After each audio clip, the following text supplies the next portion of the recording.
ಬಸವನ ಬೆಳಕೆ ಎಲ್ಲಾಡಿ ಬಂದೆ, ಭಾರತವೆಲ್ಲ ಸುತ್ತಾಡಿ ಬಂದೆ. ಬೆವರಿನ ಹನಿಯಲ್ಲಿ ಬೊಮ್ಮವ ತೋರಿಸಿ, ಕಾಯಕದಲ್ಲಿ ಕೈಲಾಸ ತೋರಿಸಿ, ವೃತ್ತಿಯ ಮುಖಕ್ಕೆ ಹೊಸ ಕಡೆ ಬಳಸಿ, ಕುಸುಬಿನ ಕೆಳ್ಳೆಯ ಕಲಂಕ ಬಿಡಿಸಿ, ಬಸವನ ಬೆಳಕೆ ಎಲ್ಲಿಗೆ ಮುಂದೆ, ವಿಶ್ವವೆಲ್ಲವೂ ನನ್ನದೇ.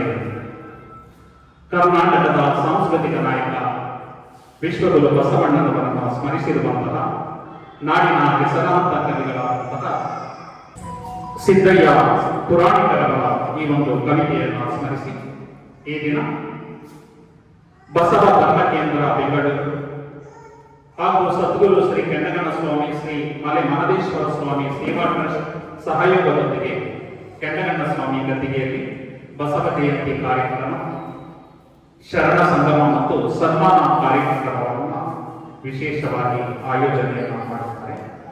ಈ ಒಂದು ಕಾರ್ಯಕ್ರಮಕ್ಕೆ ಆಗಮಿಸಿ ಕಾರ್ಯಕ್ರಮವನ್ನು ಉದ್ಘಾಟಿಸಿಕೊಂಡಂತಹ ಈ ಒಂದು ಆಡಳಿತ ಮಂಡಳಿ ಇರುವಂತಹ ಶರಣ ಪುಣ್ಯಶೀಲರವರಿಗೆ ಶರಣಾರ್ಥಿಗಳನ್ನು ಸಮರ್ಪಿಸಿ ಮತ್ತು ಈ ಒಂದು ಕಾರ್ಯಕ್ರಮದಲ್ಲಿ ಈ ಒಂದು ಗದ್ದಿಗೆಯ ಭಾಗದಲ್ಲಿ ಒಂದು ವಿಶೇಷವಾಗಿ ಶ್ರೀ ಕೆಂಡಗಣ್ಣ ಸ್ವಾಮಿಗಳವರ ಭಕ್ತರ ತಮ್ಮದೇ ಆದಂತಹ ಒಂದು ಛಾಪನ್ನು ಮೂಡಿಸಿರುವಂತಹ ಶ್ರೀ ಬಾಳೆಕೈ ರಾಜಶೇಖರ್ ಅವರಿಗೂ ಕೂಡ ಶರಣಾರ್ಥಿಗಳನ್ನು ಸಮರ್ಪಿಸಿ ಮತ್ತು ಈ ಕಾರ್ಯಕ್ರಮದಲ್ಲಿ ಉಪಸ್ಥಿತರಿರುವಂತಹ ವೇದಿಕೆಯ ಮೇಲೆ ಇರುವಂತಹ ಎಲ್ಲ ಗಣ್ಯರಿಗೆ ಮತ್ತು ಈ ಕಾರ್ಯಕ್ರಮವನ್ನು ಕಣ್ತುಂಬಿಕೊಳ್ಳುತ್ತಿರುವಂತಹ ಮನ ತುಂಬಿಕೊಳ್ಳುತ್ತಿರುವಂತಹ ತಮಗೆಲ್ಲರಿಗೂ ಕೂಡ ಶರಣಾರ್ಥಿಗಳನ್ನು ಸಮರ್ಪಿಸಿ ಕಾರ್ಯಕ್ರಮಕ್ಕೆ ಆಗಮಿಸಿದಂತಹ ಶರಣ ಬಸವರಾಜ ಅಣ್ಣನವರಿಗೆ ಶರಣ ಸ್ವಾಗತವನ್ನು ಕೋರುತ್ತಾ ವೇದಿಕೆಯಲ್ಲಿರುವಂತಹ ಎಲ್ಲ ಗಣ್ಯರಿಗೆ ಮತ್ತು ಈ ಕಾರ್ಯಕ್ರಮವನ್ನು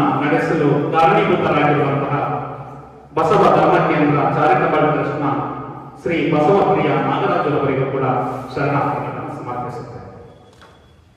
ಇದೊಂದು ಪುಣ್ಯ ಕ್ಷೇತ್ರ. ಶ್ರೀ ಕೆಂಡಗಣ್ಣ ಸ್ವಾಮಿಗಳವರು ಬಂದು ಐಕ್ಯವಾಗಿರುವಂತಹ ಕ್ಷೇತ್ರ ಮತ್ತು ಶ್ರೀ ಮಲೆ ಮಹದೇಶ್ವರರು ಬಂದು ಇಲ್ಲಿ ಹೆಜ್ಜೆಯನ್ನ ಪಾದವನ್ನ ಇಟ್ಟು ನಂತರ ಶ್ರೀ ಮಹದೇಶ್ವರ ಬೆಟ್ಟಕ್ಕೆ ಹೋಗಿರುವಂತಹ ಕ್ಷೇತ್ರ. ಎಲ್ಲಿ ಮಲೆ ಮಹದೇಶ್ವರರು ಬಂದು ಎಲ್ಲಿ ಹೆಜ್ಜೆಯನ್ನು ಹಾಕಿ ಹೋಗಿದ್ದಾರೋ ಅಲ್ಲೆಲ್ಲ ಮಹದೇಶ್ವರರ ಗುಡಿಗಳು ನಿರ್ಮಾಣ ಆಗಿರೋದನ್ನ ನಮ್ಮ ನಾಡಿನ ಕೂಡ ಕಾರಣ. ಈ ಎರಡು ಶ್ರೀ ಮಲೆ ಮಹದೇಶ್ವರ ಹೆಜ್ಜೆ ಇಟ್ಟಿರುವಂತಹ ಕ್ಷೇತ್ರ ಮತ್ತು ಶ್ರೀ ಕೆಂಡಗಣ್ಣ ಸ್ವಾಮಿಗಳವರು ಐಕ್ಯವಾಗಿರುವಂತಹ ಕ್ಷೇತ್ರದಲ್ಲಿ ಒಂದು ಬಸವ ಜಯಂತಿ ಕಾರ್ಯಕ್ರಮವನ್ನ ಬಸವಪ್ರಿಯ ನಾಗರಾಜರವರು ಹಮ್ಮಿಕೊಂಡಿದ್ದಾರೆ. ಇದೊಂದು ಒಂದು ಸಣ್ಣ ಅನುಭವ ಮಂಟಪದ ರೀತಿ ಈ ದಿನದ ಕಾರ್ಯಕ್ರಮ ಅಂತ ಅಂದ್ಕೊಳ್ಳೋಣ. ಹೆಚ್ಚು ಜನರು ಈ ಒಂದು ಕಾರ್ಯಕ್ರಮಕ್ಕೆ ಸೇರಿದ್ರೆ ಇನ್ನೂ ಸಂತೋಷವಾಗ್ತಾ ಇತ್ತು.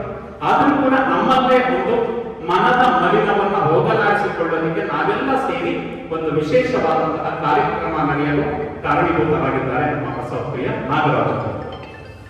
ಯಾಕೆ ಇಂತಹ ಕಾರ್ಯಕ್ರಮಗಳು ಆಗಬೇಕು ಅಂದ್ರೆ ನಮ್ಮ ಚಿನ್ಮಯ ಜ್ಞಾನಿ ಚನ್ನಬಸವಣ್ಣವರು ಹೇಳ್ತಾರೆ, ತಲೆ ಮಾಸಿದರೆ ಮಜ್ಜನವ ಮಾಡು, ಬಟ್ಟೆ ಮಾಸಿದರೆ ಮಡಿವಾಡಲಿಕ್ಕು, ಮನದ ಮೈಲಿಗೆಯ ತೊಡೆಯಬೇಕಾದರೆ ಕೂಡಲ ಸಂಗನ ಶರಣರ ಅನುಭವ ಮಾಡುತ್ತದೆ. ನಮ್ಮ ತಲೆ ಕೊಳೆಯಾದಾಗ ಏನು ಮಾಡ್ತದೆ, ಸ್ನಾನ ಮಾಡಿ ಅದನ್ನು ಶುದ್ಧ ಮಾಡ್ತೇವೆ. ಹಾಗೆ ಬಟ್ಟೆ ಕೊಳೆಯಾಗುತ್ತೆ, ಅದನ್ನ ವಾಷಿಂಗ್ ಮೆಷಿನ್ ಹಾಕಿ ನಾವು ಅದನ್ನು ಶುದ್ಧ ಮಾಡ್ತೇವೆ. ಆದ್ರೆ ಇನ್ನ ಬೆಳಗಿನ ಪ್ರಪಂಚದಲ್ಲಿ ನೋಡಬಾರದನ್ನ ನೋಡ್ತೀವಿ, ಕೇಳಬಾರದನ್ನ ಕೇಳ್ತೀವಿ, ನೋಡಬಾರದನ್ನ ನೋಡಿ ಕೇಳಬಾರದನ್ನ ಕೇಳಿ ನಮ್ಮ ಮನಸ್ಸು ಕೂಡ ಮಲಿನ ಆಗುತ್ತೆ. ಆ ಮಲಿನವಾದಂತಹ ಮನಸ್ಸನ್ನ ಶುದ್ಧವಾಗಿಕೊಳ್ಳಬೇಕು ಅಂದ್ರೆ ಇಂತಹ ಒಂದು ಮನೋಭಾವದ ಕಾರ್ಯಕ್ರಮಗಳು ತುಂಬಾ ಅಗತ್ಯ. ಆ ಒಂದು ಸದುದ್ದೇಶದಿಂದ ಇಂತಹ ಕಾರ್ಯಕ್ರಮಗಳನ್ನ ನಮ್ಮ ಬಸವಪ್ರಿಯ ನಾಗರಾಜರವರು ಬೆಂಗಳೂರಿನಿಂದ ಹಿಡಿದು ಇವತ್ತು ಕೆಂಡಗಣ್ಣ ಸ್ವಾಮಿ ಗದ್ದಿಗೆಯವರೆಗೂ ಕೂಡ ಒಂದು ಕಾರ್ಯಕ್ರಮವನ್ನು ಮಾಡ್ತಾ ಇದ್ದಾರೆ. ಇಲ್ಲಿ ನನಗೆ ಒಂದು ವಿಷಯವನ್ನ ಕೊಟ್ಟಿದ್ದಾರೆ. ವಿಷಯ ಏನಪ್ಪಾ ಅಂದ್ರೆ, ಕಳಸವುಳ್ಳ ಶಿವಾಲಯಕ್ಕೆ ಚೌಕದಲ್ಲಿ 2 ಕಂಬ ಅನ್ನೋ ವಿಷಯವನ್ನ ಕೊಟ್ಟಿದ್ದಾರೆ. ಅದಕ್ಕೆ ಪೂರಕವಾಗಿ ಒಂದು 15 ರಿಂದ 20 ನಿಮಿಷ ಇದೊಂದು ಚಿಂತನೆಯನ್ನ ಮಾಡೋದಕ್ಕೆ ಇಷ್ಟಪಡ್ತಾರೆ. ಅದರ ಪೂರ್ಣ ವಚನ ಈ ರೀತಿ: ಕಳಸವುಳ್ಳ ಶಿವಾಲಯವೊಂದಕ್ಕೆ ಚೌಕದಲ್ಲಿ 2 ಕಂಬ, 3 ಬಾಲ, ಪೂಜಕರ್ಯಾರು, ಅನುಭಾವಿಗಳಿನ್ನಾರು ಪೂಜಿಸುವರಿನ್ನಾರು ಇದರ ಸ್ಥಾನದ ನೆಲಗತಿಯ ನಾರು ಬಲ್ಲರು ಯೋಗೇಶ್ವರ ಎಂಬ ಶರಣರಲ್ಲದೆ ಅನ್ನುವುದು ವಿಶೇಷವಾದಂತಹ ಒಂದು ಬೆಳಗಿನ ವಚನವನ್ನು ಕೊಟ್ಟಿದ್ದಾರೆ. ಯಾಕಂದ್ರೆ ಇದನ್ನ ಆ ರೀತಿ ಅರ್ಥೈಸಿಕೊಂಡು ಹೋದಾಗ ತುಂಬಾ ಸಮಯ ಇರುತ್ತೆ. ನಾವು ಸರಳವಾಗಿ ಈ ಒಂದು ವಚನವನ್ನು ಅರ್ಥೈಸಿಕೊಂಡು ಅನುಭವ ಮಂಟಪದ ಅಧ್ಯಕ್ಷರಾಗಿದ್ದಂಥವರು ಅಲ್ಲಮ ಪ್ರಭುಗಳು ಹೇಳಿದ್ದಾರೆ. ಬಸವಣ್ಣನವರು ಬಾಗೇವಾಡಿ ಇಂಗಳೇಶ್ವರದಲ್ಲಿ ಹುಟ್ಟುತ್ತಾರೆ. ನಂತರ ಕೂಡಲ ಸಂಗಮದಲ್ಲಿ ಹೋಗಿ ವಿದ್ಯಾಭ್ಯಾಸವನ್ನ ಮಾಡ್ತಾರೆ. ನಂತರ ಬಸವ ಕಲ್ಯಾಣದಲ್ಲಿ ಬಂದು ಅವರು ಅಲ್ಲಿ ವಿಜ್ಜಳನ ಆಸ್ಥಾನದಲ್ಲಿ ಮಂತ್ರಿಯಾಗಿ ಸೇವೆಯನ್ನು ಸಲ್ಲಿಸುವುದರ ಜೊತೆಗೆ ಒಂದು ಅನುಭವ ಮಂಟಪವನ್ನು ಕೂಡ ಸ್ಥಾಪನೆ ಮಾಡ್ತಾರೆ. ಆ ಅನುಭವ ಮಂಟಪ ಸ್ಥಾಪನೆ ಮಾಡಿದಾಗ ಅದಕ್ಕೆ ಅಧ್ಯಕ್ಷರನ್ನಾಗಿ ಮಾಡಿದ್ದಾರೆ ಅಲ್ಲಮ ಪ್ರಭುಗಳು. ಅವರು ಶಿವಮೊಗ್ಗ ಜಿಲ್ಲೆ ಅಂತ ಹೋಗಿದ್ದೀರ ಅಂತ ಅಂದ್ಕೊಂಡಿದ್ದಾರೆ. ಅಲ್ಲಿ ನಮ್ಮ ಅಕ್ಕ ಮಹಾದೇವಿಯವರ ಜನ್ಮಸ್ಥಳ ಉಡುತಡಿ ಅಂತ. ಉಡುತಡಿಯಿಂದ 3 ಕಿಲೋಮೀಟರ್ ದೂರದಲ್ಲಿರುವಂತದ್ದೇ ಅಲ್ಲಮ ಪ್ರಭುಗಳ ಜನ್ಮಸ್ಥಳ ಬಳ್ಳಿಗಾವಿ. ಆ ಬಳ್ಳಿಗಾವಿಯಿಂದ ಬಸವ ಕಲ್ಯಾಣಕ್ಕೆ ಅಲ್ಲಮ ಪ್ರಭುಗಳು ಬಸವಣ್ಣನವರ ಒಂದು ಕಾಯಕ ಮತ್ತು ದಾಸೋಹ ತತ್ವದಿಂದ ಆಕರ್ಷಿತರಾಗಿ ಅಲ್ಲಿಗೆ ಹೋಗ್ತಾರೆ. ಈ ಒಂದು ಅಲ್ಲಮ ಪ್ರಭುಗಳ ಒಂದು ವಿದ್ವತ್ತನ್ನ ಅನುಭಾವಿಕ ಹಿನ್ನೆಲೆಯನ್ನು ಗಮನಿಸಿ ಅವರನ್ನ ಅನುಭವ ಮಂಟಪದ ಅಧ್ಯಕ್ಷರನ್ನಾಗಿ ಮಾಡ್ತಾರೆ. ಬಸವಣ್ಣನವರ ಕಾಯಕ ಮತ್ತು ದಾಸೋಹ ತತ್ವ ಹೇಗಿತ್ತು ಅಂದ್ರೆ ಎಲ್ಲರೂ ಕೂಡ ಎಲ್ಲ ಜನಾಂಗದ ಜನರು ಕೂಡ ಆ ಬಸವ ಕಲ್ಯಾಣದಲ್ಲಿ ನೆಲೆಗೊಳ್ಳುತ್ತಾರೆ. ಅವರ ಕಾಯಕ ಮತ್ತು ದಾಸೋಹ ತತ್ವವನ್ನು ನೋಡಿ ಆಫ್ಘಾನಿಸ್ತಾನ ಅಂತ ಬೇರೆ ದೇಶ ಅಲ್ಲಿಂದ ಬರೋಡ ಶಂಕರದೇವರು ಬರ್ತಾರೆ. ಮತ್ತೆ ಕಾಶ್ಮೀರದಿಂದ ಮಹಾರಾಜರಾಗಿದ್ದಂತಹ ಮೋಡಿಗೆ ಮಾರಯ್ಯ ಮತ್ತು ಮೋಡಿಗೆ ಮಹಾದೇವಿಯವರು ಬರ್ತಾರೆ. ಇನ್ನು ತಮಿಳುನಾಡಿನಿಂದ ಮಾದಾರ ಚೆನ್ನೈಯವರು ಬರ್ತಾರೆ. ಇನ್ನು ವಿಜಯಪುರ ಅಂತ ಇದೆ, ಅಲ್ಲಿ ಜೋಳದ ಆಳದಿಂದ ಒಕ್ಕಲಿನ ಮುದ್ದಣ್ಣ ಬರ್ತಾರೆ. ಮಡಿವಾಳ ಮಾಚಿದೇವರು ಬರ್ತಾರೆ. ಮತ್ತೆ ಆಂಧ್ರ ಪ್ರದೇಶದಿಂದ ಹುಲಿಲಿಂಗ ದೇವ ಹುಲಿಲಿಂಗ ಪೆದ್ದಿಯವರು ಬರ್ತಾರೆ. ಇನ್ನು ಮಹಾರಾಷ್ಟ್ರದಿಂದ ಸಿದ್ದರಾಮೇಶ್ವರ ಬರ್ತಾರೆ. ಹಿಂಗೆ ಅನೇಕ ಶರಣರು ಬಂದು ಬಸವ ಕಲ್ಯಾಣದಲ್ಲಿ ನೆಲೆಗೊಳ್ಳುತ್ತಾರೆ. ಒಟ್ಟು ಎಷ್ಟು ಜನ ಬಸವ ಕಲ್ಯಾಣಕ್ಕೆ ಬರ್ತಾರೆ ಅಂದ್ರೆ 1,96,000 ಶರಣರು ಬಂದು ಬಸವ ಕಲ್ಯಾಣದಲ್ಲಿ ನೆಲೆಗೊಳ್ಳುತ್ತಾರೆ. ನೆನ್ಪಿಟ್ಕೋಬೇಕು. ಈಗಾದ್ರೆ ಇಂಟರ್ನೆಟ್ ಇದೆ, ಸಾಮಾಜಿಕ ಜಾಲತಾಣ ಇದೆ, ಫೇಸ್ಬುಕ್ ಇದೆ. ಒಂದು ಫೇಸ್ಬುಕ್ ಅಲ್ಲಿ ನಾವು ಒಂದು ಫೋಟೋವನ್ನ ಹಾಕಿದ್ರೆ 100 ಜನ ನೋಡಿದ್ರೆ ಅದನ್ನೇ ಖುಷಿ ಪಡ್ತೀವಿ. 1000 ಜನ ನೋಡಿದ್ರಂತೂ ನಮ್ಮ ಸಂತೋಷಕ್ಕೆ ಎಲ್ಲನೇ ಇಲ್ಲ. ಆಗ ಯಾವುದೇ ಫೇಸ್ಬುಕ್ ಇಲ್ಲ, ಇನ್ಸ್ಟಾಗ್ರಾಮ್ ಇಲ್ಲ, ಟ್ವಿಟರ್ ಇಲ್ಲ. ಅಂತಹ ಕಾಲದಲ್ಲಿ ಬಸವಣ್ಣನವರ ಒಂದು ಕಾಯಕ ಮತ್ತು ದಾಸೋಹ ತತ್ವವನ್ನ ನೋಡಿ 1,96,000 ಜನ ಶರಣರು ಬಂದರು ಅಂದ್ರೆ ಬಸವಣ್ಣನವರ ಫೇಸ್ ವ್ಯಾಲ್ಯೂ ಎಷ್ಟಿತ್ತು ಅಂತ ನಾವು ಅರ್ಥ ಮಾಡ್ಕೊಳ್ಬೇಕಾಗುತ್ತೆ. ಅಂತಹ ಬಸವಣ್ಣನವರ ಸ್ಥಾಪಿಸಿದಂತಹ ಅನುಭವ ಮಂಟಪದ ಅಧ್ಯಕ್ಷರಾಗಿದ್ದಂಥವರೇ ನಮ್ಮ ಅಲ್ಲಮ ಪ್ರಭುಗಳು. ಅಲ್ಲಿ 770 ಅಮರ ಗಣಗಳು ಅನುಭವ ಮಂಟಪ. ಈಗ ಅದು ವಿಶೇಷವಾಗಿ 750 ಕೋಟಿ ರೂಪಾಯಿಯಲ್ಲಿ ಬಸವ ಕಲ್ಯಾಣಕ್ಕೆ ಶೇಕಡ 80% ಕೆಲಸ ಆಗಿದೆ. ಇನ್ನು ಶೇಕಡ 20% ಮಾತ್ರ ಕೆಲಸ ಆಗಬೇಕು. 770 ಅಮರ ಗಣಗಳಿಂದ ದ್ಯೋತಕವಾಗಿ ಒಂದೊಂದು ಕಂಬದಲ್ಲೂ ಒಬ್ಬರು ಶರಣರ ಹೆಸರು, ಅವರ ಪರಿಚಯ, ಅವರ ಒಂದು ವಚನವನ್ನು ಆಧರಿಸಿದಂತಹ ಒಂದೊಂದು ಕಂಬವನ್ನು ಕೂಡ ಕೆತ್ತನೆ ಮಾಡಿ ಎಲ್ಲ ಪೂರ್ಣ ಆಗಿದೆ.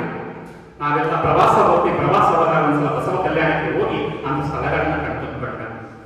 ಯಾಕಂದ್ರೆ ಬಸವಣ್ಣನವರು ಮತ್ತು ಎಲ್ಲಾ ಶರಣರು ಯಾವುದೇ ಜಾತಿ ಮೇಲಲ್ಲ, ಯಾವುದೇ ಜಾತಿ ಕೀಳಲ್ಲ, ಎಲ್ಲರೂ ಕೂಡ ಒಂದೇ ಅನ್ನೋದನ್ನ ನೋಡೋದು.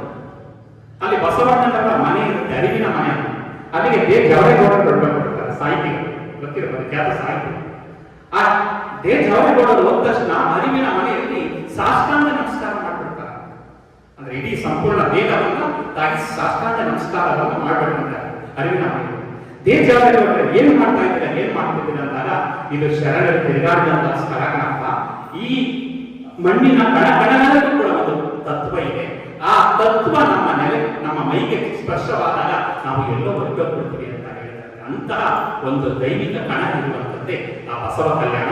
ಏನಾದರೂ ನೀವು ಪ್ರವಾಸ ಹೋದಾಗ ಬಸವ ಕಲ್ಯಾಣದಲ್ಲಿ ಎಲ್ಲಾ ಶರಣರ ಗವಿಗಳಿದೆ, ಅದನ್ನ ನೋಡಿ ಬನ್ನಿ ಅಂತ ಹೇಳ್ತಾ, ಅಂತಹ ಅಲ್ಲಮ ಪ್ರಭುಗಳ ಒಂದು ವಚನಕ್ಕೆ ಕಳಸವುಳ್ಳ ಶಿವಾಲಯವೊಂದಕ್ಕೆ ಚೌಕದಲ್ಲಿ 2 ಕಂಬ ಅನ್ನೋ ಒಂದು ವಿಷಯವನ್ನು ನಮಗೆ ಬಸವಪ್ರಿಯ ನಾಗರಾಜವರು ಕೊಟ್ಟಿದ್ದಾರೆ.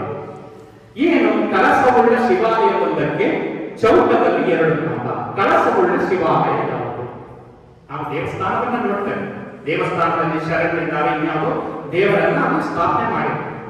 ಇಲ್ಲಿ ಅಲ್ಲಮ ಪ್ರಭುಗಳು ಹೇಳುತ್ತಿರುವಂತಹ ವಚನ ನಮ್ಮ ದೇಹಕ್ಕೆ ಸಂಬಂಧಪಟ್ಟ. ಕಳಸವುಳ್ಳ ಶಿವಾಲಯವೊಂದಕ್ಕೆ ಚೌಕದಲ್ಲಿ 2 ಕಂಬ 3 ಭಾವ ಅಂತ ಹೇಳ್ತಾರೆ. ಕಳಸವುಳ್ಳ ಶಿವಾಲಯ ನಮ್ಮ ದೇಹ. ಬಸವಣ್ಣವರು ಕೂಡ ಅದೇ ಹೇಳೋದು, ನಮ್ಮ ದೇಹವೇ ದೇವಾಲಯ ಆಗಬೇಕು, ದೇಹಾಲಯ ಸಂಸ್ಕೃತಿಯನ್ನ ಬೆಳೆಸ್ಕೊಳ್ಬೇಕು ಅಂದ್ರೆ ಮನುಷ್ಯ ಒಳ್ಳೆಯದನ್ನ ಮಾಡಬೇಕು, ಮನುಷ್ಯನಲ್ಲೇ ದೈವಿಕ ಗುಣ ಬೆಳೆಸ್ಕೊಳ್ಬೇಕು.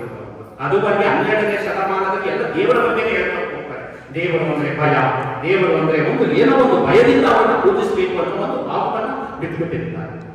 ಭಯವೇ ಧರ್ಮದ ಮೂಲ ಆಗಿದೆ. ಆದ್ರೆ 12ನೇ ಶತಮಾನದಲ್ಲಿ ಮಾನವನಲ್ಲೂ ಕೂಡ ಅಂತರಂಗದಲ್ಲಿ ಶಿವ ಇದ್ದಾನೆ, ಆ ಶಿವನನ್ನ ಜಾಗೃತಿಗೊಳಿಸದೆ 12ನೇ ಶತಮಾನದ ಶರಣರು ಮಾನವ ಮಹದೇವ ಆಗಬೇಕು ಅನ್ನೋ ಒಂದು ಸದುದ್ದೇಶದಿಂದ ಮಾನವನೇ ಮಹದೇವನಾಗಬೇಕು ಅನ್ನೋ ಒಂದು ಅಂಶವನ್ನ ಬೆಳೆಸ್ತವೆ ಶರಣರು. ಅಂತಹ ಒಂದು ವಚನಕ್ಕೆ ಪೂರಕವಾದಂಥದ್ದು, ಆ ಅಂಶಕ್ಕೆ ಪೂರಕವಾದದ್ದು ಇದು. ಕಳಸವುಳ್ಳ ಶಿವಾಲಯವೊಂದಕ್ಕೆ ಚೌಕದಲ್ಲಿ 2 ಕಂಬ 3 ಭಾವ ಅಂದ್ರೆ ಇದು ನಮ್ಮ ದೇಹ. ಇದೇ ಒಂದು ನಮ್ಮ ದೇವಾಲಯ. ದೇವಾಲಯದಲ್ಲಿ ದೇವಸ್ಥಾನಕ್ಕೆ ಹೇಗೆ ಕಳಸ ಇರುತ್ತೋ ಹಾಗೆ ನಮಗೂ ಒಂದು ಕಳಸ ಇದೆ. ಆ ಕಳಸವೇ ಈ ಒಂದು ಶಿರ ಅಥವಾ ತಲೆ, ಕಳಸವುಳ್ಳ ಶಿವಾಲಯಕ್ಕೆ. ಚೌಕ ಅಂದ್ರೆ ನಮ್ಮ ಹಣೆ, ನಮ್ಮ ಮುಖ. ಈ ಮುಖವನ್ನೇ ಚೌಕ ಅಂತ ಹೇಳ್ತಾರೆ. ಈ ಚೌಕದಲ್ಲಿ 2 ಕಂಬ ಅಂದ್ರೆ ಮೂಗಿನ 2 ಬಳ್ಳಿಗಳಿವೆ. ನಾವೊಂದು ಉಸಿರಾಟವನ್ನು ತಗೊಳ್ತೀವಿ, ಇನ್ನೊಂದು ಉಸಿರನ್ನ ಬಿಡ್ತೇವೆ. ಆ ಒಂದು ಅದಕ್ಕೆ ಇನ್ನೂ ಒಂದು ವಿಶೇಷವಾಗಿ ಹೇಳ್ಬೇಕಂದ್ರೆ ಪ್ರಾಣ ಮತ್ತು ಮನಸ್ಸು, ಇದನ್ನ 2 ಕಂಬ ಅಂತ ಹೇಳ್ತಾರೆ. ಮತ್ತೆ ಪೂಜಕರಾಗೋ ಅನುಭಾವಿಗಳಿನ್ನಾರು, ಪೂಜಿಸುವರಿನ್ನಾರು. ಈ ದೇಹದಲ್ಲಿ ಇರುವಂತಹ ಆ ಒಂದು ಪರಮಾತ್ಮನನ್ನ ಯಾರು ಪೂಜಿಸ್ತಾರೆ, ಅನುಭಾವಿಗಳಿನ್ನಾರು ಅದನ್ನ ಯಾರು ಅರಿತುಕೊಳ್ತಾರೆ, ನಮ್ಮಲ್ಲಿ ಇರುವಂತಹ ಶಿವ ಇದೆಯಲ್ಲ, ಆ ಶಿವನನ್ನ ಆಂತರಿಕ ಮನಸ್ಸನ್ನ ಅರಿತುಕೊಂಡು ಆ ಶಿವನ ಬಗ್ಗೆ ತಿಳ್ಕೊಳ್ಳುವಂತಹ ಅನುಭಾವಿಗಳಿನ್ನಾರು, ಅದರಲ್ಲಿ ಪೂಜಿಸಿಕೊಳ್ಳೋದು ಯಾರು ಅಂತ ಒಂದು ಪ್ರಶ್ನೆಯನ್ನ ಹಾಕಿ, ಆ ಪ್ರಶ್ನೆಯನ್ನ ಹಾಕಿ ಕೊನೆಗೆ ಹೇಳ್ತಾರೆ, ಇದರ ಸ್ಥಾನದ ನೆಲಗತಿಯ ನಾರುಬಲ್ಲರು ಗುಗೇಶ್ವರ ನಿಮ್ಮ ಶರಣರತ್ತದೆ. ಇಂತಹ ಒಂದು ಅನುಭಾವಿಕ ಹಿನ್ನೆಲೆಯಲ್ಲಿ ಆ ಅಂತರಂಗದಲ್ಲಿರುವಂತಹ ಶಿವನನ್ನ ಜಾಗೃತಿಗೊಳಿಸಿ ತನ್ನಲ್ಲೇ ಇರುವಂತಹ ಶಿವನನ್ನ ಕಾಡುವ ಒಂದು ಮನಸ್ಥಿತಿ ಇರುವಂತವರು ಯಾರು ಅಂದ್ರೆ ಅಲ್ಲಿ ಹೇಳ್ತಾರೆ ಕೊನೆಯಲ್ಲಿ, ಇದರ ಸ್ಥಾನದ ನೆಲೆಗತಿಯ ನಾರುಬಲ್ಲರು ಗುಗೇಶ್ವರ ನಿಮ್ಮ ಶರಣರತ್ತದೆ. ಅಂದ್ರೆ ಅಲ್ಲಿರುವಂತಹ ಆ ಪರಮಾತ್ಮನನ್ನ ಕಾಣುವರು ಶರಣರು ಮಾತ್ರ. ನಾವೆಲ್ಲೂ ಕಾಣೋದಕ್ಕಾಗೋದಿಲ್ಲ, ಆ ರೀತಿ ಸಾಧನೆಯನ್ನ ಮಾಡಬೇಕಾಗುತ್ತೆ. ಆ ರೀತಿ ಸಾಧನೆಯನ್ನ ಮಾಡಿದಾಗ ಮಾತ್ರ ಆ ಒಂದು ಅಂಶ ಜಾಗೃತಿ ಆಗುವುದು ಹೊರತು ಅಭಿವೃದ್ಧಿ ಆಗುತ್ತೆ. ಅಂತರಂಗದಲ್ಲಿ ಶಿವ ಇದ್ದಾನೆ, ಆ ಜಾಗೃತಿಯನ್ನ ಮಾಡಬೇಕು ಅಂದ್ರೆ ನಮ್ಮ ಈ ಒಂದು ಶರಣ ಸಂಸ್ಕೃತಿ, ವಚನ ಸಂಸ್ಕೃತಿಯಲ್ಲಿ ಷಟ್ಸ್ಥಳಗಳು ಅಂತ ಹೇಳಿರ್ಬೋದು. ಭಕ್ತ, ಮಹೇಶ, ಪ್ರಸಾದಿ, ಪ್ರಾಣವಿಧಿ, ಶರಣ, ಐಕ್ಯ. ಇಲ್ಲಿ ನಮ್ಮ ಬಸವಪ್ರಿಯ ನಾಗರಾಜ್ ಅವರು ನಮ್ಮೆಲ್ಲರಿಗೂ ಶರಣ ಶರಣ ಅಂತ ಹಾಕ್ಬಿಟ್ಟಿದ್ದಾರೆ. ಆದ್ರೆ ನಾವು ಆ ಮಟ್ಟಕ್ಕೆ ಇನ್ನೂ ಹೋಗಿಲ್ಲ. ಚನ್ನಬಸವಣ್ಣರು ಹೇಳ್ತಾರೆ, ಲಕ್ಷಕ್ಕೊಬ್ಬ ಭಕ್ತ ಕೋಟಿಗೊಬ್ಬ ಶರಣ ಅಂತ ಹೇಳ್ತಾರೆ. ಅದೇ ಶರಣ ಮಟ್ಟಕ್ಕೆ ಹೋಗ್ಬೇಕು ಅಂದ್ರೆ ಹೇಗೆ ಅಂದ್ರೆ ಆ ಮೆಟ್ಟಿಲುಗಳನ್ನ ಹತ್ಕೊಂಡು ಹೋಗ್ಬೇಕು. ಹೇಗೆಂದ್ರೆ ಅಂತರಂಗದ ವಿಕಾಸ ಆಗುವಂಥದ್ದು. ಆಂತರ್ಯದಲ್ಲಿ ನಾವು ಆ ಮಟ್ಟಕ್ಕೆ ಹೋಗುವಂಥದ್ದು. ಅಲ್ಲಿ ಮೊದಲಿನ ಮೆಟ್ಟಿಲು ಭಕ್ತ. ಭಕ್ತನಾಗಬೇಕು ಅಂದ್ರೆ ಆ ಅರ್ಹತೆ ಏನಿರಬೇಕು, ನಾನು ಭಕ್ತ ಆಗ್ಬೇಕಂದ್ರೆ ಆ ಅರ್ಹತೆ ಏನಿರ್ಬೇಕು ಅಂದ್ರೆ ದೇವರಲ್ಲಿ ಭಕ್ತಿ ಇರಬೇಕು. ಮೊದಲು ಸರಳವಾಗಿ ಇರ್ತಾರೆ.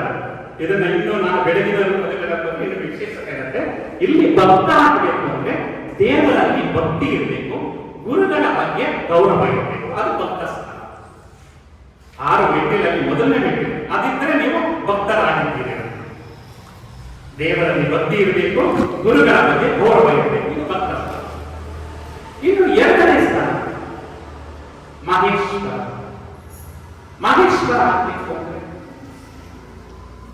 ನಾನು ಮಾಡುವಂತಹ ಕಾಯಕವನ್ನ ನಿಷ್ಠೆಯಿಂದ ಪ್ರಾಮಾಣಿಕತೆಯಿಂದ ಮಾಡಬೇಕು. ಅದು ಮಹೇಶ್ವರ ಸ್ಥಾನಕ್ಕೆ ಹೋಗ್ತಾರೆ. ನಾನು ಮಾಡುವಂತಹ ಕಾಯಕದಿಂದ ನಾನು ನಿಷ್ಠೆಯಿಂದ ಮಾಡಿ ನನ್ನ ಸಂಸಾರವನ್ನು ಸರಿದೂಗಿಸೋದ್ರ ಜೊತೆಗೆ ಹೊರಗಿನ ಜನಕ್ಕೂ ಕೂಡ ಅದನ್ನ ಹಂಚ್ತಾ ಇದ್ದೀನಿ. ಅದಕ್ಕೆ ಹೇಳ್ತಾರೆ 5ನೇ ಮಾರ್ಗ, ಕಾಯಕದಲ್ಲಿ ನಿರತನಾಗಲಿ ಗುರುದರ್ಶನವಾಗಲು ಮರೆಯಬೇಕು, ಲಿಂಗ ಪೂಜೆಯಾಗಲು ಮರೆಯಬೇಕು, ಜಂಗಮ ಮುಂದೆ ನಿಂತಿದ್ದರೂ ಹಲ್ಲ ಹರಿಯಬೇಕು, ಕಾಯಕವೇ ಕೈಲಾಸವಾದ ಕಾರಣ ಅಮರೇಶ್ವರ ಲಿಂಗವಾಯಿತಾಗಲು ಕಾಯಕದೊಳಗನ್ನು ಒಂದು ವಚನವನ್ನು ಹೇಳ್ತಾರೆ. ಕಾಯಕದಲ್ಲಿ ನಿರತ ಆದ್ರೆ ನೀವು ಯಾವ ದೇವರು ಬಂದರೂ ಕೂಡ ನೀವು ನಿನ್ ಜಾಗೃತಿ ಆಗ್ಬೇಕಾಗಿಲ್ಲ, ಕಾಯಕದಲ್ಲಿ ನಿಲ್ಕಾಣು ಅಂತ ಹೇಳ್ತಾರೆ. ಅಂತ ಸತ್ಯ ಶುದ್ಧ ಕಾಯಕವನ್ನು ನೀವು ಮಾಡ್ತಾ ಇದ್ದೀರಿ ಅಂದ್ರೆ ನೀವು ಮಹೇಶ್ವರರಾಗಿದ್ದೀರಿ. ಭಕ್ತ ಆಯ್ತು, ಮಹೇಶ್ವರ ಆಯ್ತು. ನಂತರ ಪ್ರಸಾದಿ. ಪ್ರಸಾದಿ ಅಂದ್ರೆ ದಾಸೋಹ ಭಾವನೆಯನ್ನು ರೂಢಿಸಿಕೊಳ್ಳುವಂಥದ್ದು. ಶರಣರು ಕೊಟ್ಟದ್ದು ಇದೆ, ಒಂದು ಕಾಯಕ, ಇನ್ನೊಂದು ದಾಸೋಹ. ದುಡಿದು ಉಂಡ್ರಿ, ಉಳಿದದರಲ್ಲಿ ಸ್ವಲ್ಪ ಸಮಾಜಕ್ಕೆ ಕೊಡ್ರಿ ಅಂತ ಒಂದು ವಿಶೇಷವಾದ ಎರಡು ತತ್ವಗಳನ್ನು ಕಲಿಸಿಕೊಂಡ್ರು. ಅದನ್ನೇ ಪ್ರಸಾದಿ ಅಂದ್ರೆ ದಾಸೋಹ ಭಾವನೆಯನ್ನ ನಾವು ಮೈಗೂಡಿಸಿಕೊಳ್ಳಬೇಕು.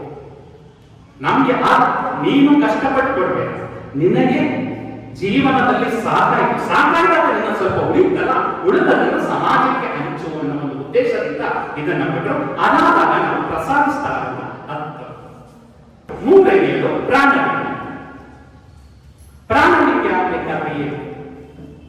ಅಲ್ಲಿ ಮಾನವನು ಮಹಾದೇವನಾಗ ದೇವರ ಒಂದು ಲಕ್ಷಣಗಳನ್ನು ಒಂದು. ಅದು ಹೇಗೆ? ತನ್ನ ತಾನರಿತು ತಾನಾರೆಂದು ತಿಳಿದೊಡೆ ತಾನೇ ದೇವ ಕೂಡ ಅಪ್ರಮಾಣ ಕೂಡ ನಮಗೆ ಅಂತ ಬಾಲಸಂದರ್ಯ ಅಂತ ಒಬ್ಬ ಆಧುನಿಕ ಶರಣರು ಹೇಳ್ತಾರೆ. ಹಂಗೆ ನಮ್ಮನ್ನ ನಾವು ಅರ್ಕೊಂಡು ಒಳ್ಳೆಯ ಲಕ್ಷಣಗಳು ಅಂದ್ರೆ ಯಾರಿಗಾದ್ರೂ ಒಂದು ಆಗುವಂತ ಕೆಲಸವನ್ನ ಮಾಡಬೇಕು. ಅದಕ್ಕೆ ಅಲ್ಲಮ್ಮ ಪ್ರಭು ಹೇಳ್ತಾರೆ, ನಾ ದೇವನಲ್ಲದೆ ನೀ ದೇವರೇ, ನೀ ದೇವನಾದರೆ ಎನ್ನ ನೀಗೆ ಸರಗಿ ಆ ರೈಲು ಒಂದು ಕುಡಿತೆ ಗುಣಕವನೆರವೆ ಹಸಿದಾಗ ರೋಗರ ಬನಿಸುವೆ ನಾ ದೇವ ಕಾಣುವೇಶ್ವರ. ದೇವರ ನೀನಲ್ಲ ದೇವರು, ನಾ ದೇವರು. ಯಾಕಂದ್ರೆ ಯಾರಾದ್ರೂ ದಾನ ಅಂತ ಬಂದ್ರೆ ಅವರಿಗೆ ಒಂದು ನೀರನ್ನ ಕೊಡ್ತೇನೆ, ಯಾರಾದ್ರೂ ಹಸಿವು ಅಂತ ಬಂದ್ರೆ ಅವರಿಗೆ ಒಂದು ಹೊತ್ತಿನ ಊಟವನ್ನ ಕೊಡ್ತೇನೆ. ಆದ್ರೆ ನಿನ್ನ ಮುಂದೆ ಭಿಕ್ಷಕರಾಗಿದ್ದಾರೆ, ಯಾರು ದರಿದ್ರಾಗಿಲ್ಲ, ನಾನೇ ದೇವರು ಅಂತ ದೇವರ ಜೊತೆ ಸರಸ ಆ ಸಲ್ಲಾಪವನ್ನ ಹಾಕಿ ವಚನ ಮಾಡಿದ್ದಾರೆ. ಅಂತಹ ಒಂದು ಕಥೆ ಅಂದ್ರೆ ಯಾರು ಹಸಿದವರಿಗೆ ಅನ್ನವನ್ನು ಕೊಡ್ತಾರೋ, ಯಾರು ಬಾಯಾರಿದವರಿಗೆ ನೀರನ್ನು ಕೊಡ್ತಾರೋ ಅವರು ಏನಾಗ್ತಾರೆ? ಪ್ರಾಣವಿದ್ಯೆ. ಆ ಮನಸ್ಸು. ನಂತರ ಬರೋದು ಶರಣ. ಹಾಗಾದ್ರೆ ಈಗ ನಾವು ಬಸವಪ್ರಿಯ ನಾಗರಾಜರು ಶರಣಾರ್ಥ ಆಗಿರೋದಕ್ಕೆ ಈ 5 ಮೆಟ್ಟಿಲನ್ನು ನಾವು ಹತ್ತಬೇಕಾಗುತ್ತೆ. ಶರಣ ಅಂದ್ರೆ ಸಮಾಜಕ್ಕೆ ನಮ್ಮನ್ನು ಸಂಪೂರ್ಣವಾಗಿ ಅರ್ಪಿಸಿಕೊಂಡು, ಸಮಾಜಕ್ಕೆ ನಾವು ಸಂಪೂರ್ಣವಾಗಿ ಅರ್ಪಿಸಿಕೊಂಡು ಜನರಲ್ಲಿರುವಂತಹ ಅಜ್ಞಾನದ ಅಂಧಕಾರವನ್ನು ಕಡಿಯೋದಕ್ಕೆ ನಾವು ಪ್ರಾರಂಭ ಮಾಡ್ತೀವಲ್ಲ, ಆಗ ಅದನ್ನ ಶರಣ ಸ್ಥಳಕ್ಕೆ.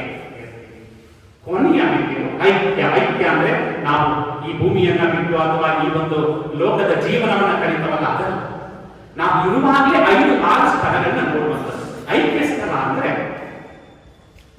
ಅವರ ಮುಖ, ಆ ಶರಣರ ಮುಖ ಅಂದ್ರೆ ನಮ್ಮ ಶಿವಕುಮಾರ ಸ್ವಾಮೀಜಿಗಳಲ್ಲಿ ಆ ಒಂದು ಮುಖಚಿತ್ರವನ್ನ ಕಾಣ್ತಾ ಇದ್ರು. ಶರಣರೆಲ್ಲರೂ ಕಾಣ್ತೀವಿ, ಕೆಂದಗಣ್ಣ ಸ್ವಾಮಿಗಳು ಇವರೆಲ್ಲ ಆ ಐಕ್ಯ ಸ್ಥಳವನ್ನ ಜೀವ ಇರುವಾಗಲೇ ಆ ಹಂತಗಳನ್ನ ಮೆಟ್ಟಿದ್ದಾರೆ. ಅಂದ್ರೆ ದೇವರಿಗೂ ಕೂಡ ಐಕ್ಯ ಅಲ್ವಾ? ದೇವರು ನಮಗೆ ಸುಖವನ್ನ ಕೊಟ್ರೆ ಹೊಗಳ್ತೀವಿ, ಕಷ್ಟವನ್ನ ಕೊಟ್ರೆ ದೇವರಿಗೂ ಕೂಡ ಬೈತೀವಿ ಅಲ್ಲ? ನೋಡ್ತೀವಿ ನಾವು ಬೈಯೋರು, ದೇವರಿಗೂ ಬೈತೀವಿ, ಎಲ್ರಿಗೂ ಬೈತೀವಿ. ಹಂಗೆ ನಾವು ಕೂಡ ಆ ಒಂದು ಐಕ್ಯ ಸ್ಥಳವನ್ನ ಮುಟ್ಟಿದ್ರೆ ನಮಗೂ ಬೈದಾಗ ಅದಕ್ಕೆ ನಾವು ಏನು ಕೂಡ ಪ್ರತಿಕ್ರಿಯೆಯನ್ನು ಕೂಡ ಹೋಗಬಾರದು. ಹೊಗಳಿದರೆ ಇಗ್ಗಬಾರದು, ತೆಗಳಿದರೆ ಕುಗ್ಗಬಾರದು. ಹೊಗಳಿದರೆ ಇಬ್ಬಾರದು, ತೆಗಳಿದರೆ ಕುಗ್ಗಬಾರದು. ಅದಕ್ಕೆ ಅಕ್ಕಮಾದಿಗಳ ಸ್ತುತಿ ನಿಂದನೆಗಳು ಬಂದರೆ ಮನದಲ್ಲಿ ಕೋಪವ ತಾಳದೆ ಸಮಾಧಾನಿಯಾಗಿರಬೇಕು. ಜೀವನದಲ್ಲಿ ಸ್ತುತಿನೂ ಬರುತ್ತೆ, ನಿಂದನೆಯೂ ಬರುತ್ತೆ. ಅದಕ್ಕೆ ಮನದಲ್ಲಿ ಕೋಪವ ತಾಳದೆ ಸಮಾಧಾನಿಯಾಗಿರಬೇಕು. ಸಮಾಧಾನ ಇದ್ದಾಗ ಮಾತ್ರ ನಾವು ಆ ಒಂದು ಐಕ್ಯ ಸ್ಥಳವನ್ನ ಮುಟ್ಟೋದಕ್ಕೆ ಸಾಧ್ಯ. ಅದಕ್ಕೆ ಅಕ್ಕಮಾದಿಗಳು ಇನ್ನೊಂದು ಜನಗಳು ಎದರದಿರು ಮನವೇ ಬೆದರದಿರು ತನವೇ. ಮನಸ್ಸೇ ಹೆದರ್ಕೋಬೇಡ, ತನು ಅಂದ್ರೆ ದೇಹ ಬೆದರ್ಬೇಡ. ಏನಾದ್ರೂ ನಮ್ಗೆ ಏನಾದ್ರೂ ಆದಾಗ ಬೆಚ್ಚಿಬಿಡ್ತೀವಿ ಅಂತ ಹೇಳ್ತಾರೆ. ದೇಹ ಬೆದರಬಾರ್ದು. ಎದರದಿರು ಮನವೇ ಬೆದರದಿರು ತನವೇ ನಿಜವಲ್ಲವೆಂದು ನಿಶ್ಚಿಂತನಾಗಿರು. ಫಲವಾದ ಮರಣ ಕಲ್ಲು ಇಡುವುದೊಂದು ಕೋಟಿ ಎಲವದ ಮರಣ ಇಡುವರಾರನು ಕಾಣೆ. ಯಾವುದು ಮಾವಿನ ಮರ ಫಲವ ಬಿಡುತ್ತೋ ಅದಕ್ಕೆ ನಾವು ಕಲ್ಲೊಡೆಗೆ ಹೋಗ್ತೀವಿ. ಯಾವುದು ಹಣ್ಣುಗಳನ್ನೇ ಬಿಡುತ್ತೋ ಆ ಮರಕ್ಕೆ ಕಲ್ಲೊಡೆಗೆ ಹೋಗ್ತೀವಿ ಹೊರತು ಯಾವುದು ಮರ ಹಣ್ಣು ಬಿಟ್ಟಿರಲ್ಲ ಅದಕ್ಕೆ ಕಲ್ಲೊಡೆಗೆ ಹೋಗಲ್ಲ, ಅದಕ್ಕೆ ನಾವು ಹೆಜ್ಜೆಯನ್ನು ಹಾಕಕ್ಕೆ ಹೋಗಲ್ಲ. ಹಂಗೆ ಒಳ್ಳೆಯವರ ಹತ್ರ ಮಾತ್ರ ಆಟೆ ಆಡ್ತಾರೆ. ಫಲವಾದ ಮರಣ ಕಲ್ಲು ಇಡುವುದೊಂದು ಕೋಟಿ ಎಲವದ ಮರಣ ಇಡುವರಾರನು ಕಾಣೆ. ಭಕ್ತಿಯುಳ್ಳವರ ಬೈವರೊಂದು ಕೋಟಿ ಭಕ್ತಿ ಇಲ್ಲದವರ ಬೈವರಾರನು ಕಾಣೆ. ಯಾರು ಭಕ್ತಿಯಿಂದ ದೇವರ ಮೇಲೆ ಅಷ್ಟೊಂದು ನಿಷ್ಠೆಯಿಂದ ಆ ಒಂದು ಅಂಶವನ್ನು ಮಾಡ್ಕೊಳ್ತಾ ಅದನ್ನು ಬೈತಾರೆ ಮೇಲೆ ಮುಚ್ಚಿಟ್ಟಿದ್ಯಾ ಅಂತ ಹೇಳ್ತಾರೆ. ಭಕ್ತಿ ಇಲ್ಲ, ಇವನು ಏನು ಭಕ್ತಿನೇ ಇಲ್ಲ, ರೋಡಲ್ಲಿ ತಿರುಗಾಡ್ಕೊಂಡು ಹೋಗ್ತಾ ಇದ್ದಾನೆ ಅಂದ್ರೆ ಅವನು ಯಾರು ಕೂಡ ಮುಗಿಸಿಕೊಂಡು ನೋಡೋದಿಲ್ಲ. ಹಾಗೆ ನಿಮ್ಮ ಶರಣರ ನುಡಿಯೇ ನನಗೆ ಗತಿಸೋ ಪ್ರಾಣ ಅಂತ ಹೇಳ್ತಾರೆ. ಹಂಗೆ ನಾವು ವಚನ ಸಾಹಿತ್ಯದಲ್ಲಿ ನಮ್ಮನ್ನ ನಾವು ಅರಿತುಕೊಳ್ಳೋದಕ್ಕೆ ಹೋಗುವಂಥದ್ದೇ ಅದು ಐಕ್ಯ ಸ್ಥಳ. ಆ ಐಕ್ಯ ಸ್ಥಳವನ್ನ ಏರಿದಾಗ ಮಾತ್ರ ನಾವು ಈ ಒಂದು ಶರಣ ಕಲ್ಪನೆಯನ್ನ, ಈ ಒಂದು ಅಂಶವನ್ನ ನಾವು ನೋಡಲಿಕ್ಕೆ ಸಾಧ್ಯ ಆಗುತ್ತೆ. ಇದರ ಸ್ಥಾನದ ನೆಲಗತಿಯ ಮಾರು ಬಲ್ಲರು ಗುಹೇಶ್ವರ ನಿಮ್ಮ ಶರಣರ. ಅಂದ್ರೆ ನಮ್ಮ ದೇಹದ ಬಗ್ಗೆ ಸಂಪೂರ್ಣ ನಾವು ಬೇರೆಯವರ ಬಗ್ಗೆ ತಿಳ್ಕೊಳ್ಳೋದು, ಬೇರೆಯವರ ಬಗ್ಗೆ ತಿಳ್ಕೊಳ್ಳೋದು ಹೋಗ್ತೀವಿ, ನಮ್ಮ ದೇಹದ ಬಗ್ಗೆ ನಾವು ಆಲೋಚನೆಯನ್ನ ಮಾಡ್ತೀವಿ. ಅದಕ್ಕೆ ಬಸವಣ್ಣ ಹೇಳ್ತಾರೆ, ಲೋಕದ ಡೊಂಕ ನೀವೇಕೆ ಬಿದ್ದಿದ್ದೀರಿ, ನಿಮ್ಮ ನಿಮ್ಮ ಮನವ ಸಂತೈಸಿಕೊಳ್ಳಿ, ನಿಮ್ಮ ನಿಮ್ಮ ತನುವ ಸಂತೈಸಿಕೊಳ್ಳಿ, ನೆರೆಮನೆಯ ದುಃಖಕ್ಕೆ ಅಳುವವರ ವೆಚ್ಚ ಕೂಡಲ ಸಂಗಮವಿಲ್ಲ. ನಾವೆಲ್ಲ ತುಂಬಾ ಉದಾಹರಣೆಯರು, ನಮ್ಮನ್ನ ನಾವು ಸಂತೈಸಿಕೊಳ್ಳೋದಿಲ್ಲ, ಬೇರೆಯವರನ್ನೇ ನಾವು ನೋಡಕ್ ಹೋಗ್ತೀವಿ ಅಂತ. ಅಂದ್ರೆ ಅದು ಆ ರೀತಿಯಲ್ಲ, ಬೇರೆಯವರ ಭಕ್ತಿ ಇಲ್ಲ ಅಂತನೋ, ಬೇರೆಯವರಿಗೆ ಆ ಭಾವ ಇಲ್ಲ ಅಂತನೋ ಹೋಗೋದ್ರಿಂದ ನಿನ್ನಲ್ಲಿ ಆ ಭಾವ ಇದೆಯಾ, ನಿನ್ನಲ್ಲಿ ಆ ಭಕ್ತಿ ಇದೆಯಾ ಅಂತ ಅದನ್ನ ರೂಢಿಸಿಕೊಳ್ತಾ ಹೇಳ್ತಾರೆ.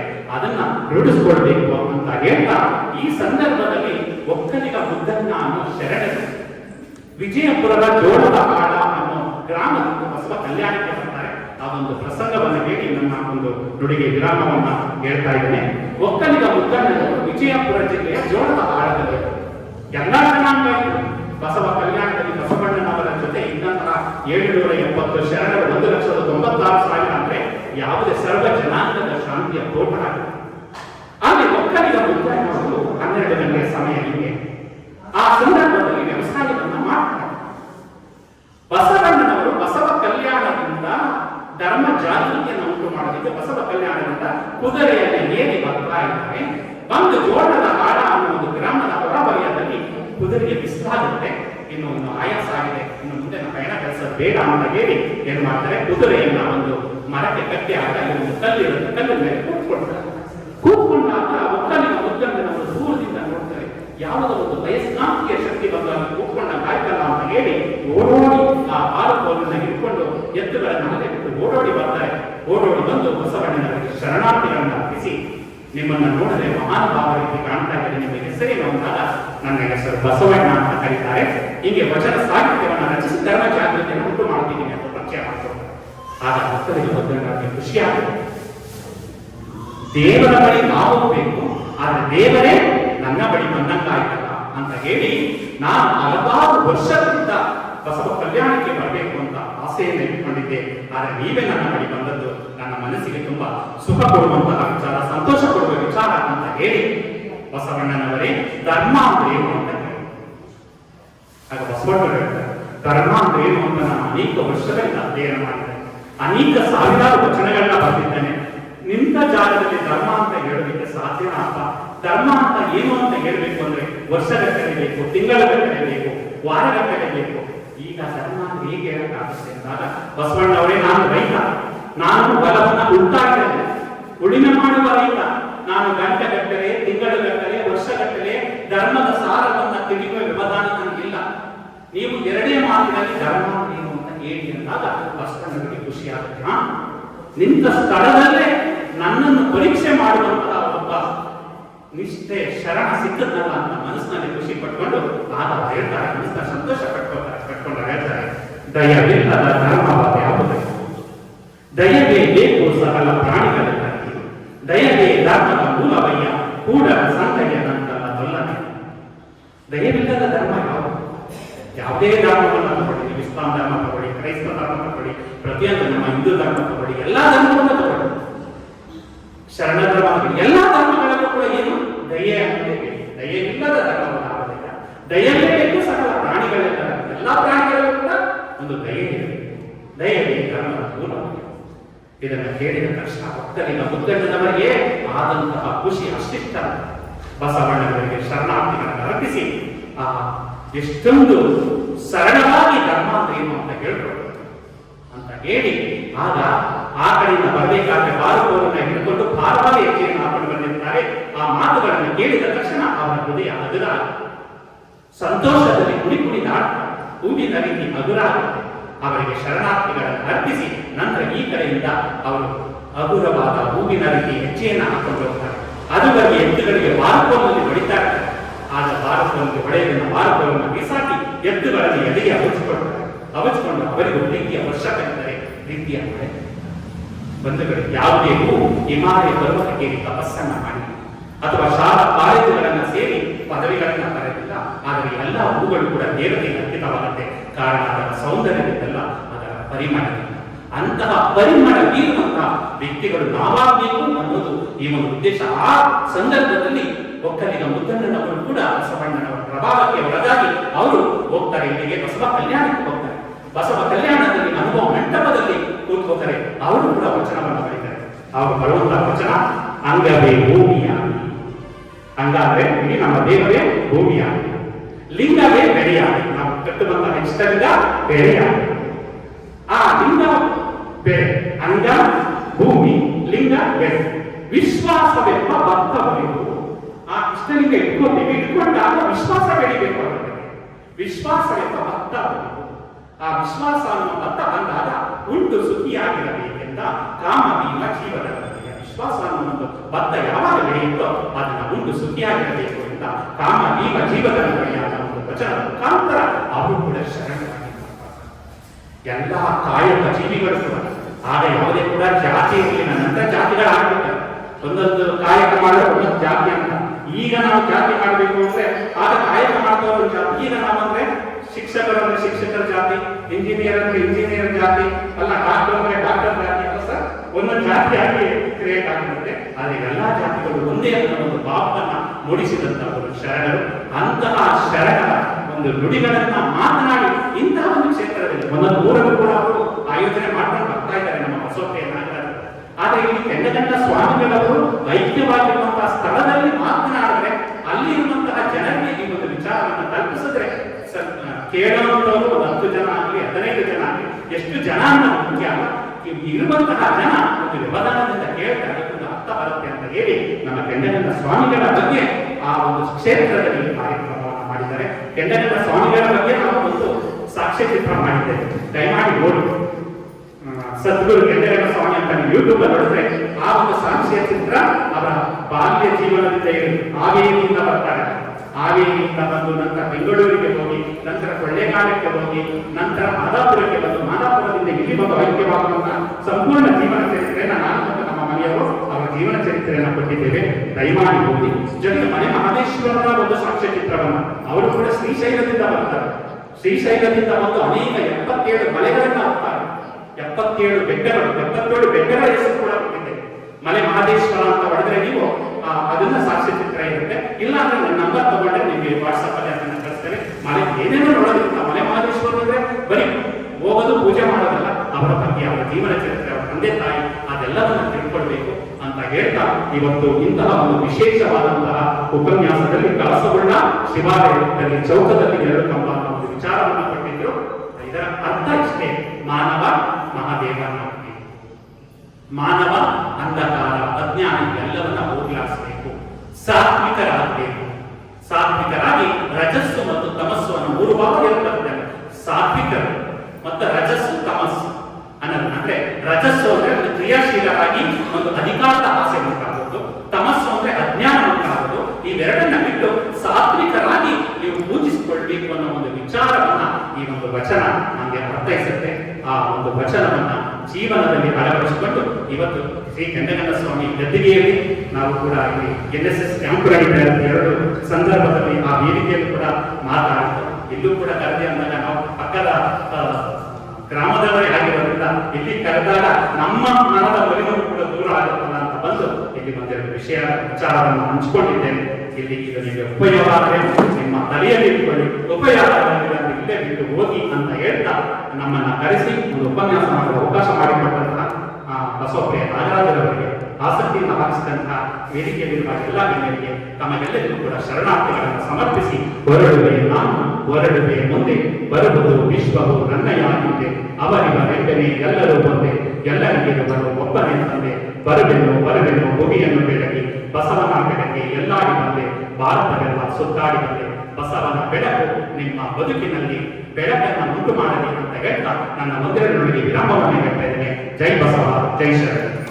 ಹೊರಡುವೆ ನಾನು, ಹೊರಡುವೆ ಮುಂದೆ, ಬರುವುದು ವಿಶ್ವವು ನನ್ನಯ ಹಿಂದೆ, ಅವರಿವರೆಂಬೆ ಒಬ್ಬನೇನೆ ಎಲ್ಲರೂ ಒಂದೇ, ಎಲ್ಲರಿಗಿರುವನು ಒಬ್ಬನೇ ತಂದೆ.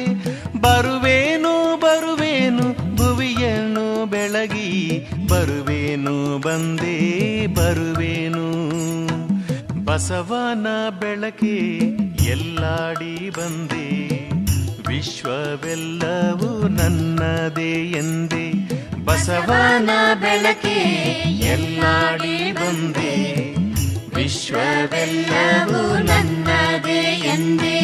ಬರುವೇನು ಬಂದೆ ಬರುವೇನು, ಬರುವೇನು ಬಂದೆ ಬರುವೇನು, ಬರುವೇನು ಬಂದೆ ಬರುವೇನು, ಬರುವೇನು